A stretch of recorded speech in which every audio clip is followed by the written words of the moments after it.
भविष्यात जर का फडणवीस साहेबांनी मला बोलवून सांगितलं की मी मध्यला रामभाऊ सातपुतेंना उमेदवारी देतोय आणि तुला दुसऱ्या मतदारसंघात शेजारी लढायचं आहे, तर एक भाऊ म्हणून मी निश्चितच पूर्ण ताकदीने तुमच्या सोबत माझ्या परिवाराचा, माझ्या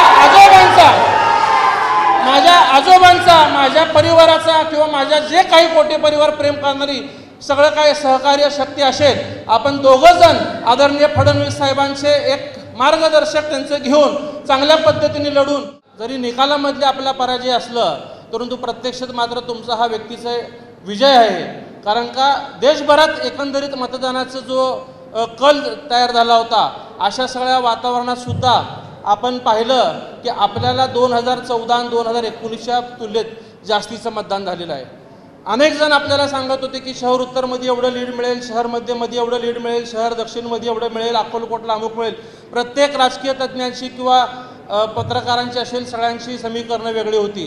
परंतु फडणवीस साहेबांना आपण ज्यावेळी सांगितलं होतं की मध्यमधले सगळे विरोधक एकत्रित येऊन विरोधी आमदाराला एक 60 ते 70 हजाराचं लीड कसा मिळेल याच्यासाठी प्रयत्नशील करत आहेत. केवळ एक 15 दिवसात तुम्ही स्वतः जातीने यात लक्ष घातलं आणि काय काय करता येईल ते सगळं करण्याचा तुम्ही सगळ्यांनी प्रयत्न केला वरिष्ठांनी, आणि त्यातनं भारतीय जनता पार्टीतला शेवटच्या घटकापर्यंतचा सगळा कार्यकर्ता मतदार काम केला. आणि त्यातनं आपण भाऊ आज सोलापूर जिल्ह्यात लोकसभेमध्ये विरोधी आमदारला अनेक मतदारसंघामध्ये लीड मिळत असताना ज्या ठिकाणी ते 15 वर्ष आमदार म्हणून राहिलं, ज्या शहराच्या महापालिकेवरती 40 वर्ष त्यांची सत्ता राहिली, अशा ठिकाणी सुद्धा त्यांना अपेक्षित 40-50 हजाराचं मतदान मिळू शकलं नाही. हे केवळ आणि केवळ तुमचं स्वतःचं त्या ठिकाणी असलेलं पाठपुरावा आणि तुम्ही सगळं बारकाईने केलेलं लक्ष आहे. माझा सुद्धा भारतीय जनता पार्टीचा प्रवेश होण्यामध्ये सगळ्यात मोठी मोलाची भूमिका सुद्धा रामभाऊ सातपुतेंची आहे. ज्यावेळेस त्यांना फॉर्म भरल्यानंतर परिस्थिती शहरातली सगळी लक्षात आली की आणि या ठिकाणी काय काय केलं पाहिजे, त्यासाठी त्यांनी ते सगळं प्रयत्न केलं आणि त्यातनं ते भविष्यातल्या सगळ्या गोष्टी घडत गेल्या. आपल्याला माहिती आहे की आपण आल्यानंतरनं या सगळ्या कमी कालावधीमध्ये हे सगळं केलात. मी अनेक वेळा आपल्याशी नाही सगळ्यांशी बोललो आहे की या ठिकाणी जर रामभाऊ सातपुते नसते, इतर उमेदवार असता तर काय झालं असतं, असं प्रत्येकाचा प्रश्न असायचा. मी सगळ्यांना सांगायचो की जसं धाराशिवला 3-3.5 लाख 4 लाखांनी सीट गेली, तसंच काहीशी परिस्थिती सोलापूरची राहिली असती.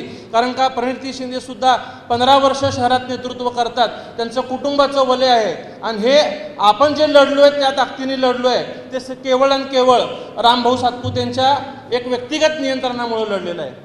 आज या ठिकाणी मागच्या दीड महिन्यात माझा भाऊंचा अनेक वेळा फोनवरनं संवाद होतो, प्रत्यक्षात आमच्या अनेक वेळा संभाषण होतात. आणि भाऊंना मी स्वीकारलेलं आहे, भाऊंना मी माझा मोठा भाऊ म्हणून स्वीकारलेला आहे. मी ज्यावेळी सुशील रसिक सभेचा कार्यक्रम ज्यावेळेस होत होता त्यावेळेस कुठलीही गोष्ट मी भाऊंपासून लपवली नाही की काय घडलं होतं माझ्या प्रवेशाच्या पूर्वी. परंतु भाऊ एकदा प्रवेश झाला आहे तर मी तुम्हाला स्वीकारलेलं आहे. मी माझ्या आजोबांना आणि माझ्या गणेश गायत्रीला स्मरण करून सांगतो की मी निवडणुकीत तुमच्यासोबत प्रामाणिकपणे राहून काम करेल. आणि मी काय काय काम केलं आहे पक्षासाठी ते भाऊंनी सुद्धा पाहिलेलं आहे आणि तुम्ही सगळ्यांनी सुद्धा पाहिलेलं आहे. त्यामुळं भाऊ मी तुम्हाला जबाबदारीने सांगतो की जसं तुमचा देवेंद्र फडणवीस साहेबांवरती पूर्णतः विश्वास आहे, तसं माझं सुद्धा साहेबांवरती पूर्णतः विश्वास आहे.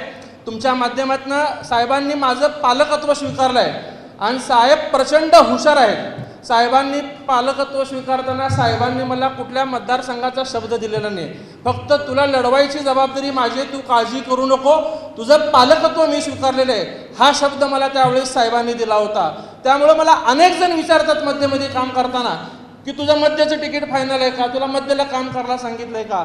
मी नेहमी सांगतोय की मला साहेबांनी काम करायला सांगितलेलं आहे. फडणवीस साहेबांनी जर मला जगाच्या कोपऱ्यावरती कुठेही जाऊन जर म्हणले की देवेंद्र तुला या मतदारसंघातनं लढायचं आहे, तर मी पराभवाचा, विजयाचा, कशाचाही किंतु विचार करणार नाही.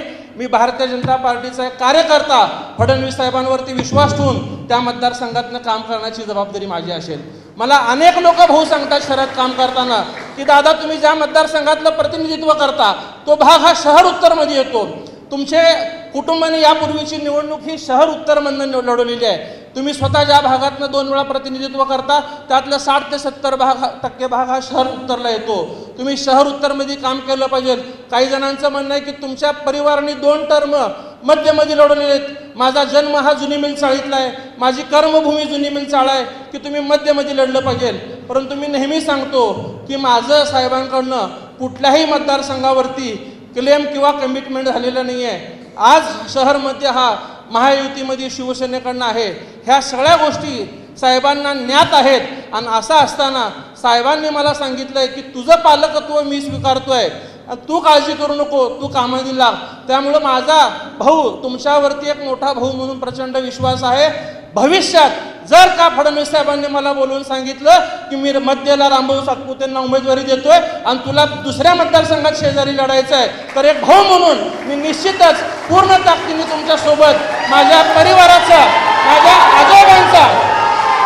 माझ्या परिवाराचा किंवा माझ्या जे काही कोटे परिवार प्रेम करणारी सगळं काही सहकार्य शक्ती असेल, आपण दोघं जण आदरणीय फडणवीस साहेबांचे एक मार्गदर्शक त्यांचे घेऊन चांगल्या पद्धतीने लढून. चव्हाण हिरो विडा V1 इलेक्ट्रिक स्कूटर आता 94,700 रुपयांपासून उपलब्ध.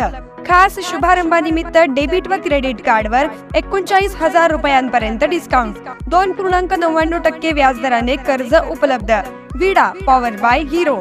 2 काढता येण्याजोग्या battery, 165 kilometre certified range, extended battery warranty.